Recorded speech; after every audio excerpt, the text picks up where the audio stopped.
Graça e paz, amados irmãos. Nossa, que Bíblia linda. Que Bíblia mais chique, pastor. Glória a Deus. Aqui, irmãos, ó. Essa Bíblia aqui, ó, vai ser da campanha que a igreja vai fazer para abençoar o povo lá na África, Moçambique. Eles estão precisando de Bíblia. Pastor, qual é o valor? O que tiver no seu coração, acima de R$10, eles não pediram um centavo. A igreja, ela tá, o piso em terra batida. Alguns, o templo lá é feito na grama. E quando eles procuraram o pastor falou, acho que eles vão pedir dinheiro para a nossa igreja. Não, eles querem Bíblia. Aí a gente vê o tanto que a visão da gente às vezes é distorcida, né? Quando o pastor compartilhou isso comigo, eu fiquei pensando. Na minha biblioteca eu devo ter 5 versões de Bíblia. A gente tem na fartura. E muitas vezes nem usa tudo. E eles querem somente isso. Para semear na vida. Então, que você participe dessa campanha. Pastor não pediu não, mas eu já fiz a campanha inicial. Amém? Vamos lá. Nós estamos já entrando na fase final de Paredes do Meu Coração, né?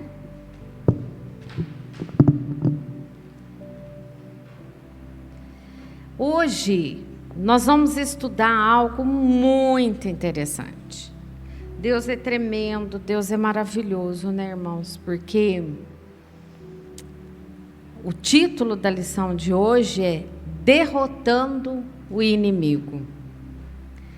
E quando eu comecei a preparar a lição no início da semana, e na sexta-feira, fui aprofundar um pouco mais, e eu me vi em vários pontos da lição vivenciando essa semana. E eu falei, Deus é tremendo mesmo, né? Ele manda naquilo que a gente tem de mais precioso e vai suprindo a necessidade das paredes do nosso coração. E para a reconstrução dos muros, das paredes, a gente precisa entender que sozinhos nós não vamos conseguir, que nós necessitamos de Jesus e que nesse trilhar a gente ainda vai enfrentar o inimigo. E é muito interessante. A gente vai ver em Mateus capítulo 24, versículo 11 a 13. Algo muito para os dias de hoje. Falsos profetas surgirão em grande número e enganarão muitos. O pecado aumentará e o amor de muitos esfriará. Mas quem se mantiver firme até o fim será salvo. Será que é só comigo que está acontecendo de sentir um amor frio? Muitas vezes até dentro do nosso meio? Ou você tem passado por isso? Nós viemos conversando, eu e o Denival, no caminho, e ele passou uma situação ontem, e a gente ainda estava voltando a conversar a respeito desse assunto hoje, e eu disse a ele falou, esse aqui é normal em Pouso Alegre. Eu falei, não senhor, isso é normal no mundo, não é especificamente aqui. As pessoas muitas vezes caminham com você por aquilo que você pode dar. Quando você passa a não ter, elas já não têm mais interesse nesse relacionamento. E isso não é aqui, é no mundo. E está na Bíblia. Nós vamos ver que Neemias, ele enfrentou N inimigos. E esses inimigos, eu, pessoalmente, tenho enfrentado no dia a dia. O primeiro inimigo que Neemias enfrentou foi raiva e medo. Vamos ler Neemias, capítulo 4, de 1 a 7. Neemias, capítulo 4, de 1 a 7. Sanbalate ficou furioso quando soube que estávamos reconstruindo o muro. Indignou-se e zombou dos judeus. Disse na presença de seus companheiros e dos oficiais do exército samaritano: o que esse punhado de judeus fracos pensa que está fazendo?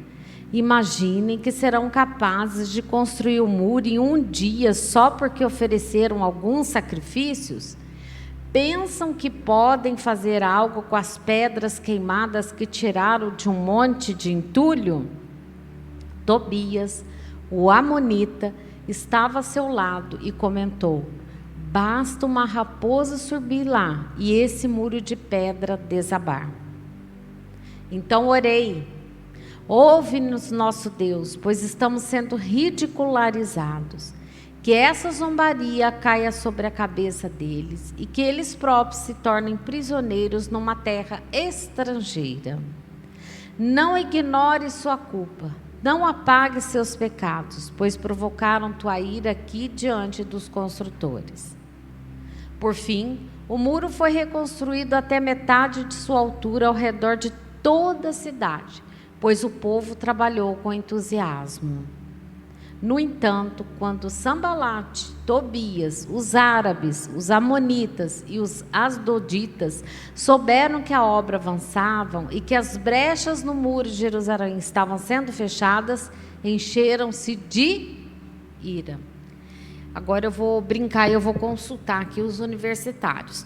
Pastor, nesse livro fala quantos dias Neemias usou para reconstruir os muros? Quantos? Fala. O senhor não lembra nem se foi 7 dias. Será que o senhor pode dar uma olhada para mim? Porque é interessante, irmãos, a gente vê nessa passagem que ele estava fazendo aquilo que ele já tinha consultado a Deus. Ele já tinha pedido estratégia, sabedoria. E Deus já tinha dado essa visão para ele. Mas se levantou, não foi um inimigo não, foi um grande grupo para derrubá-lo. Será que no seu dia a dia, muitas vezes, você tem visto algo acontecer? 7 dias? Hã?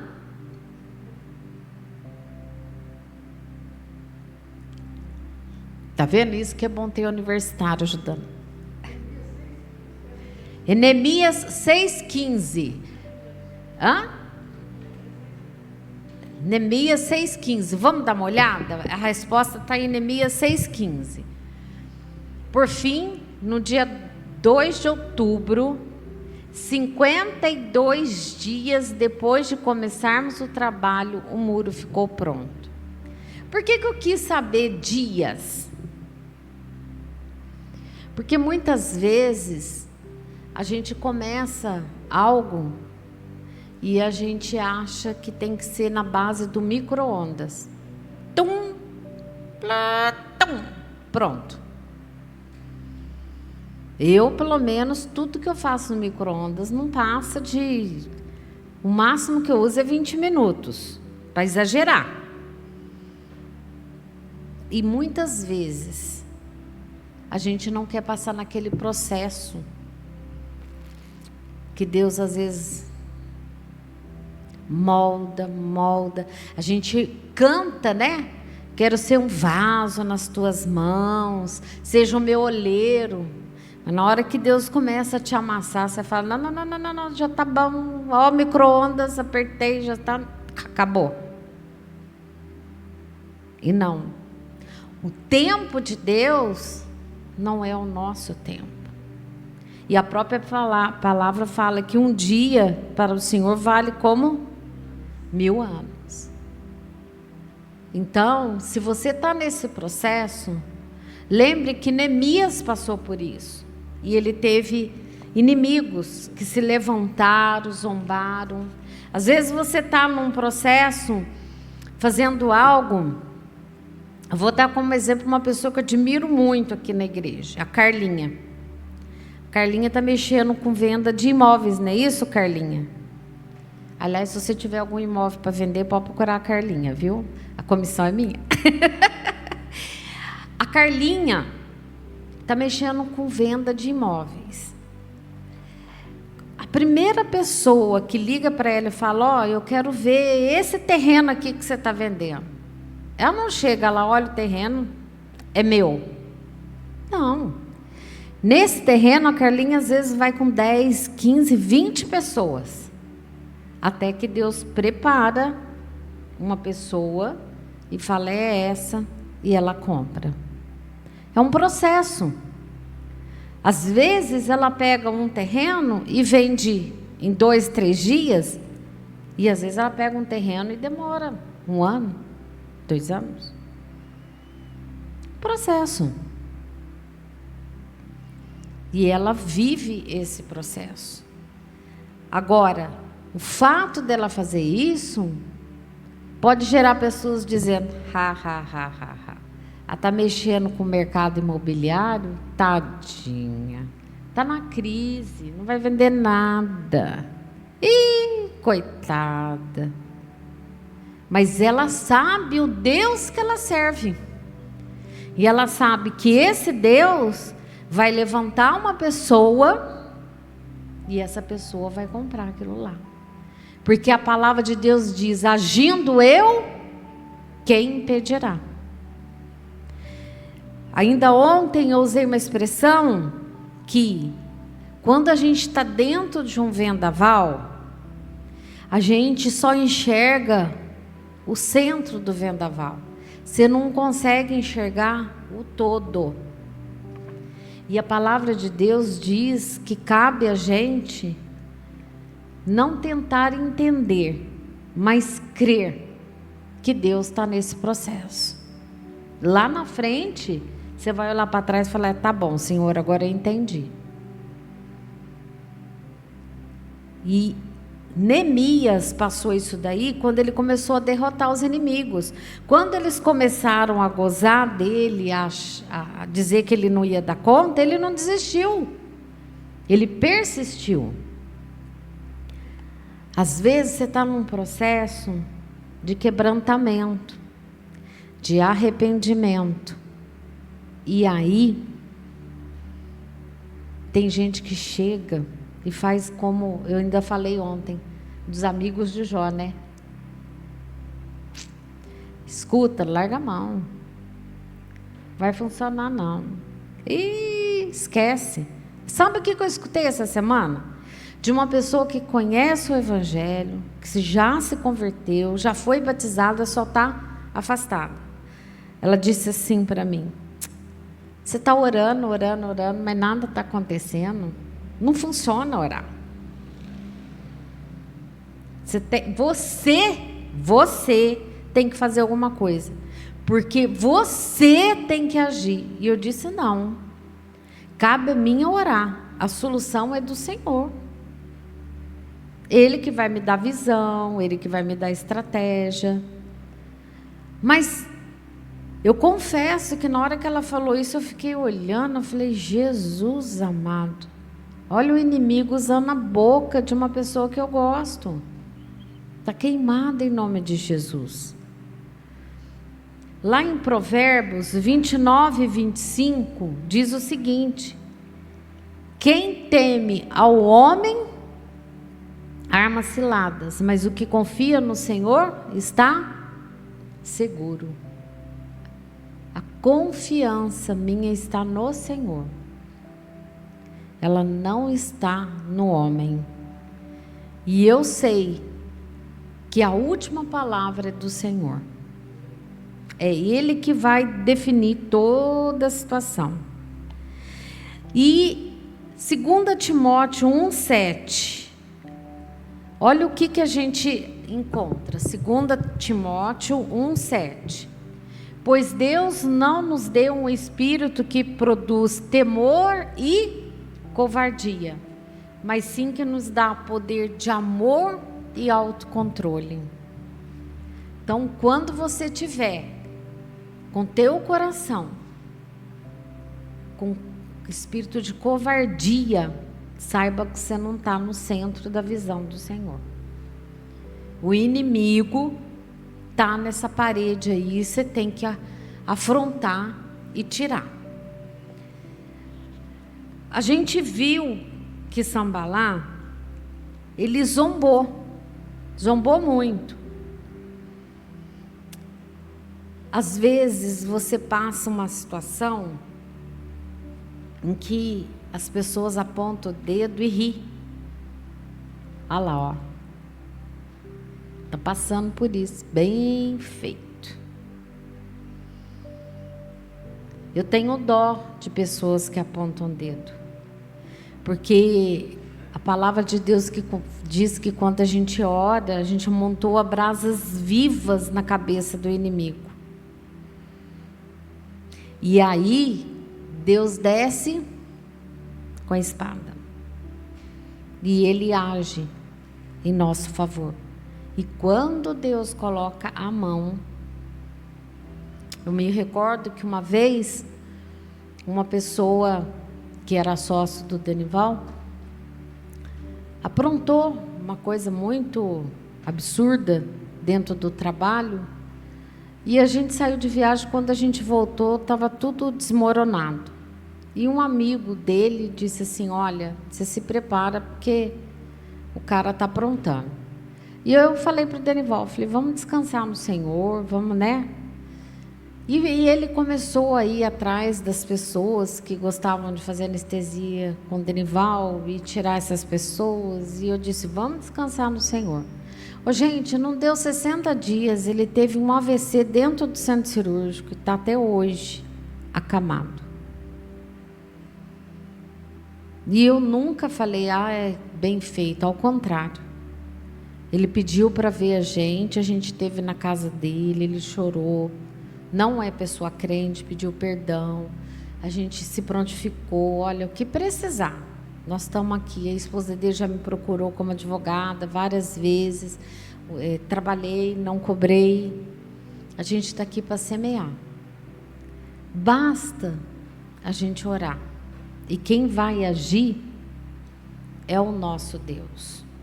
Então, aquele que zomba, não tenha medo, entregue nas mãos do Senhor.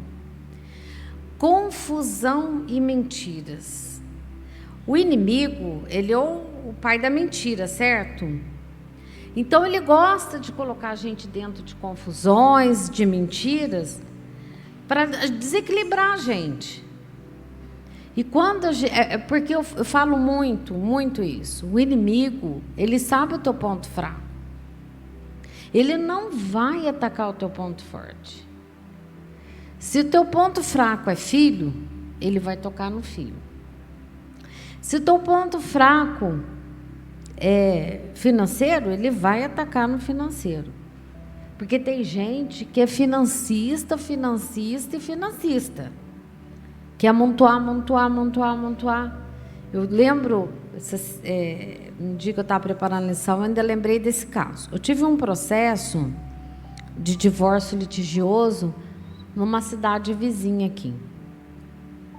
E quando a filha da mulher, que é advogada, veio me contratar e tudo, ela falou, eu não quero me envolver emocionalmente e tal, mas houve até agressão física e tudo, quero que a senhora assuma. E chorou as pitangas e tal, até fiz um preço razoável para ela e tudo. Aí, quando eu fui pegar o processo, que já estava em 4, 5 volumes, eu fiquei assustada. Naquela cidade, as melhores cachoeiras, que são pontos turísticos, estão dentro da fazenda dos pais dela. Eu fiquei assustada quando eu vi. E na sala de audiência tinha um juiz que havia passado aqui por essa comarca, e eu o procurei. Falei: excelência, eu queria... Não tem erro, excelência, é matemática. Comprou 10, estão separando 5 para cada um. Eles são casados com comunhão universal, não tem... Marca uma audiência, vamos tentar um acordo, excelência, para acabar essa demanda, né? E ele foi pronto e marcou, assim, 15, 20 dias a audiência. E lá fui eu, para essa comarca, para fazer essa audiência. Gente, começou às 2, terminou às 5h30 e sem acordo. Por quê? O que eu escutei lá, eu fiquei assim em estado de choque. Ela dizia na sala de audiência, chorando: eu deixei de comer carne para ter dinheiro para você comprar fazenda. Eu deixei de almoçar muitos dias para sobrar dinheiro para você comprar gado. E eu fiquei olhando aquilo, eu confesso que eu fiquei em estado de choque. Como que uma pessoa pode ser tão mesquinha ao ponto de deixar de comer para adquirir mais bens? Porque já tinha, mas para adquirir mais. E a gente encontra isso muito. Semana passada tinha uma pessoa conversando comigo e dizendo: a crise pegou meu trabalho, eu estou fazendo economia e tal. Eu falei: tá todo mundo, né? Não tem quem não esteja passando por essa crise. Falei para ele: é mundial, não é nem local. E ela disse assim: não, eu estou vendendo um terreno que eu tenho, estou vendendo meus carros, 3 carros na garagem, porque eu tenho um terreno numa cidade no estado de São Paulo e eu vou construir kitnets para alugar. E eu fiz as contas: se eu construir 10 kitnets, alugar, portanto, eu vou ter um rendimento de 10 a 12 mil por mês. Legal, né? Você tem que fazer isso mesmo, seus filhos estão pequenos e logo você vai ter faculdade, né, para pagar. E, nossa, ela ficou revoltada comigo. Esse peso eu não levo nas costas, não. Não vou pagar faculdade para filho nenhum, não. Eles que se virem. Fiquei olhando assim e falei: capaz, eu acho que eu estou no mundo de ponta cabeça, porque eu me recordo que eu fiz de tudo para pagar a faculdade para minha filha, para ajudar, moradia, etc. Tem coisa mais gostosa que um pai e uma mãe poder servir um filho? Veja bem, quando eles nascem, a gente olha para eles e fala: nossa, eu estou com garra para enfrentar o mundo.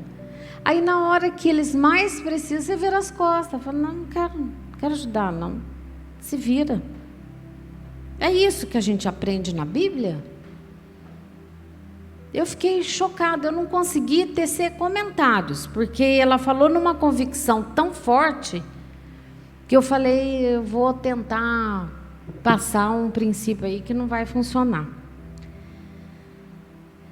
A gente tem que ficar muito atento, porque muitas vezes a gente vai ver o que a gente viu em Jó, capítulo 2, versículo 9.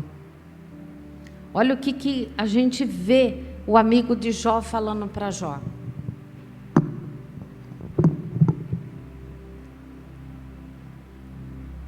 A sua esposa lhe disse: você ainda tem que manter a sua integridade? Amaldiçoa a Deus e morre.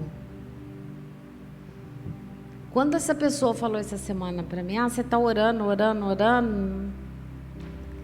eu fiquei pensando, nossa, eu me senti dentro desse versículo. Só faltou ela falar: amaldiçoa a Deus e morre.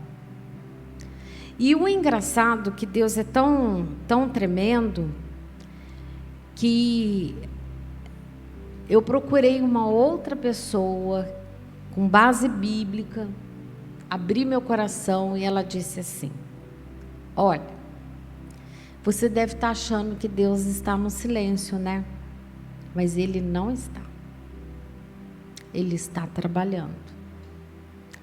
Pode ter certeza que Deus está trabalhando.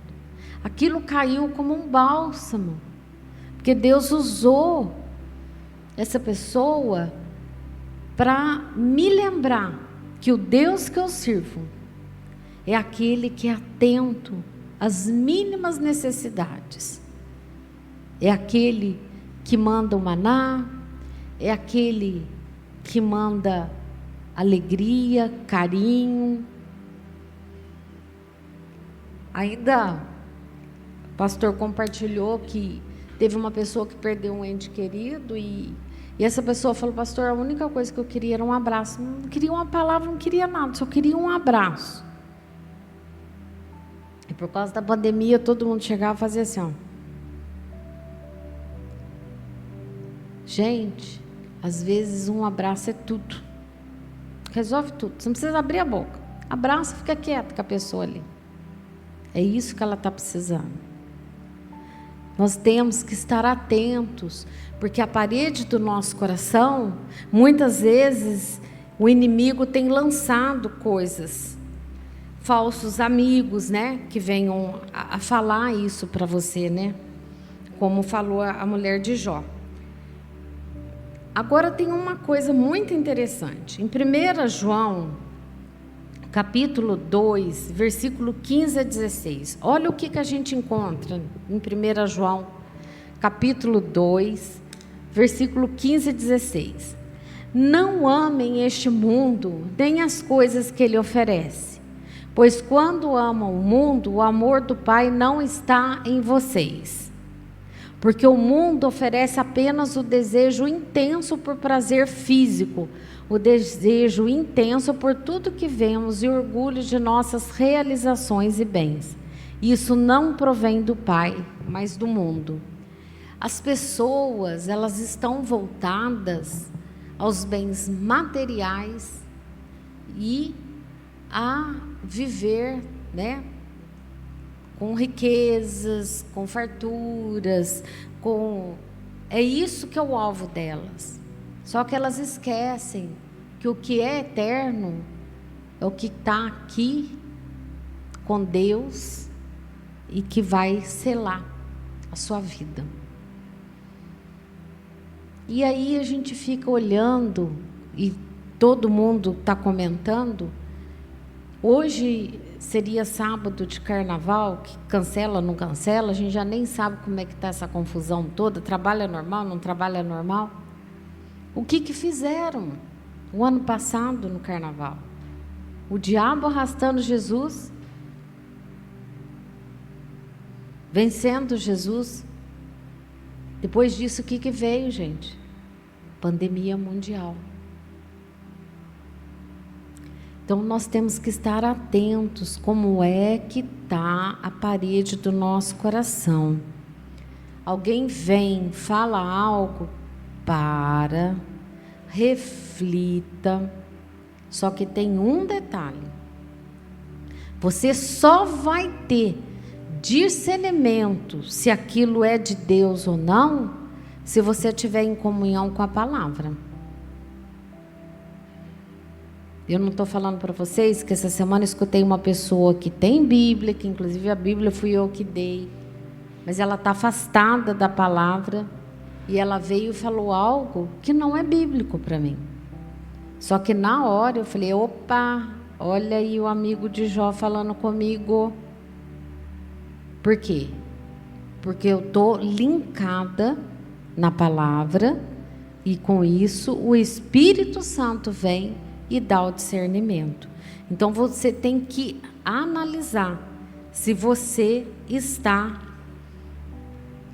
firme na palavra para ter discernimento numa hora dessa. E também, gente, quando a gente está em comunhão com o Senhor, a gente vê que a gente segue caminhando com Jesus. Muitas vezes, a maioria já viu aquela passagem que a pessoa fala, Jesus, né, está andando, vê os passos, mas não vê as suas pegadas, porque Jesus está te carregando no colo. Neemias, ele continuou no temor do Senhor. Olha para você ver o que a gente vê em Neemias, capítulo 6, versículo de 8 a 14.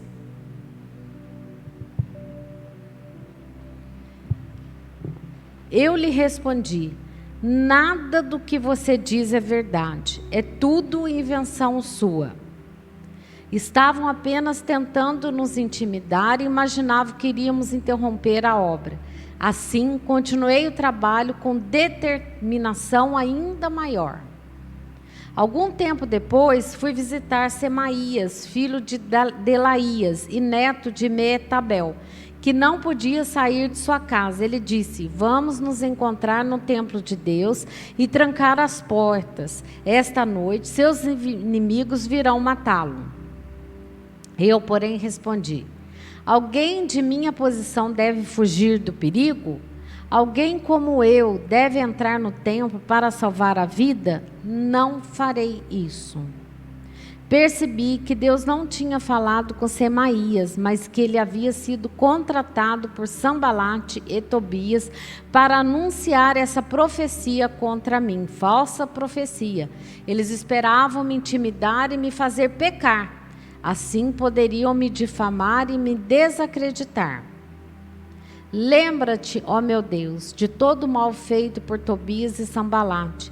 E lembra-te da profetisa Noadia e de todos os outros profetas que tentaram me intimidar. Ora, será que a gente tem visto isso hoje? Falsos profetas?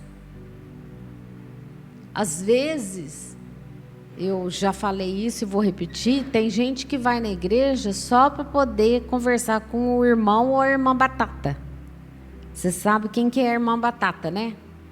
Gente, aquela irmã é batata. Ela ora com você e Deus revela. Vamos lá para você orar com ela, que é a irmã batata. Ué, o inimigo usa a boca mesmo de muita gente. Cuidado. Se você estiver em comunhão, você não precisa da irmã batata, não. Deus fala diretamente com você. E é interessante. Isso o pastor vai confirmar. Eu não sei quantas vezes o pastor já leu a Bíblia, mas cada vez que a gente lê, Deus mostra algo diferente para nós.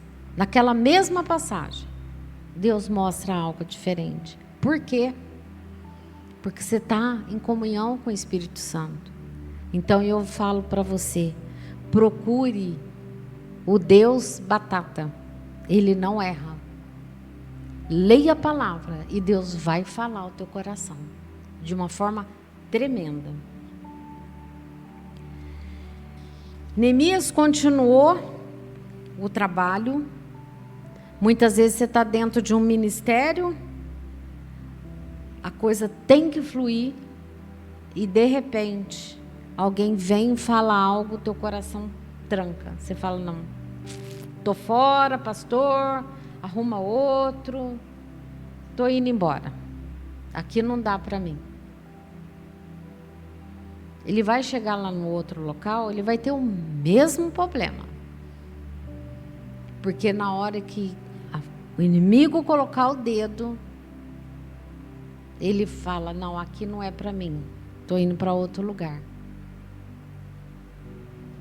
Eu tenho dito ao pastor que quando a gente vem ensinar na EBD, ou mesmo ministrar à noite, se Deus não fala ao nosso coração primeiro, Ele não vai falar com você.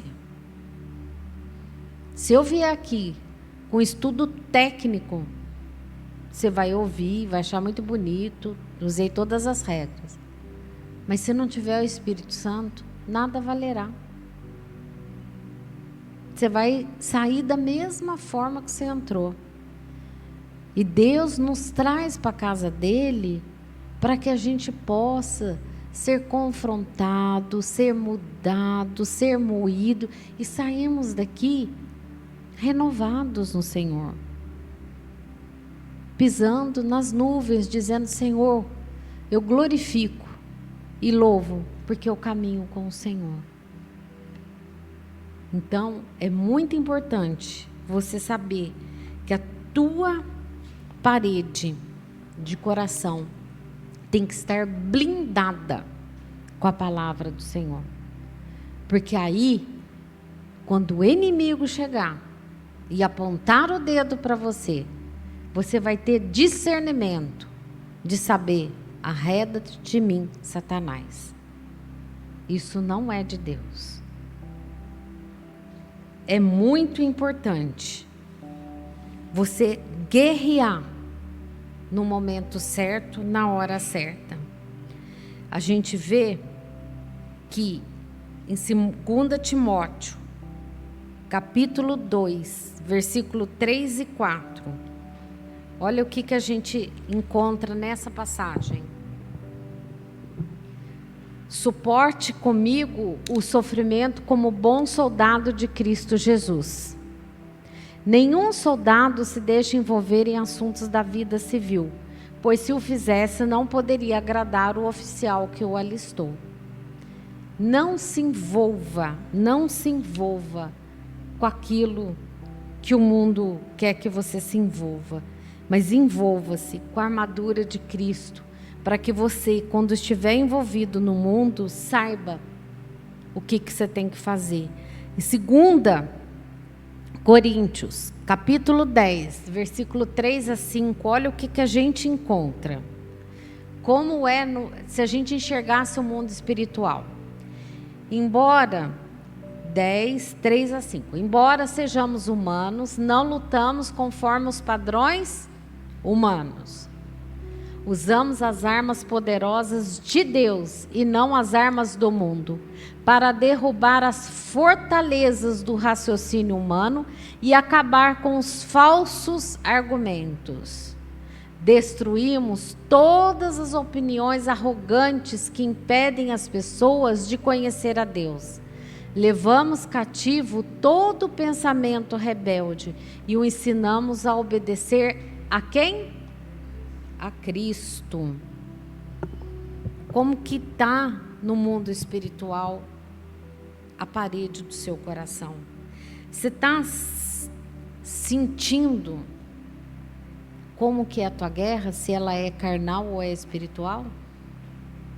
E por último, eu não poderia deixar de lembrar os irmãos que o sangue de Jesus é aquele que vai livrar você das garras do inimigo. Lucas 10, 19. O que nós vemos? Eu lhes dei autoridade para pisarem sobre cobras e escorpiões e sobre todo o poder do inimigo. Nada lhes causará dano. Aqui, ele quer dizer que pelo sangue de Jesus, você terá a vitória. Você vai pisar na cabeça do inimigo. Outra passagem, Filipenses 2, de 9 a 10.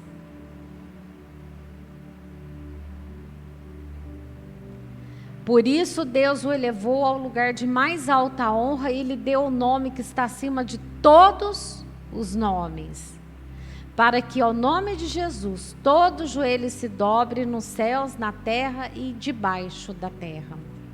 Esse é o poder. E Efésios 1, 21. Agora ele está muito acima de qualquer governante, autoridade, poder, líder ou qualquer outro nome, não apenas neste mundo, mas também no futuro. Apocalipse 12, 11. Eles o derrotaram pelo sangue do Cordeiro e pelo testemunho deles.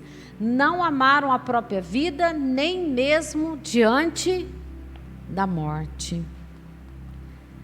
que nós possamos usar a palavra de Deus para ser como capacete da salvação, como a couraça da justiça, o cinto da verdade, o calçado do evangelho, o escudo da fé e a espada do Espírito, que está em Efésios capítulo 6. Que Deus lhe dê muita sabedoria para que você busque na palavra de Deus. Gente, o crente, ele tem um poder que Deus o constituiu, que quando alguém fala algo, ele pode até responder assim: vou colocar o joelho no chão. Vamos ver o que Deus quer nessa situação. Será que você tem feito isso? Que nós possamos entender, através da palavra de Deus, aquilo que o inimigo tem tentado, porque a vitória é nossa. Que nós possamos ter esse discernimento e caminhar verdadeiramente com o coração embaixo do sangue de Jesus. Amém?